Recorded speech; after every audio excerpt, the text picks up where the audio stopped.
The Piano Lesson was a very cultural play. On the surface, it only seemed to be about a feuding family. But as the issues got more in depth, I began to realize the main conflict in the family was much more deeply cultural than I first expected. The book is more cultural in the sense of what culture means instead of what culture is.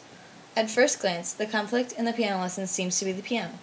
But as the reader looks more in depth to the real conflict, it's identity versus money. The piano stands for the identity of the Charles family, but Boy Willie doesn't care about his family's past or identity. He only wants to look forward to the future and his money to get him there.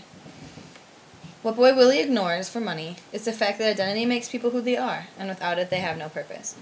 Lyman, however, does realize the importance of a black identity. He realized that blacks were more accepted in the North, where Bernice lived, and he knew that they had gathered an identity as working black people.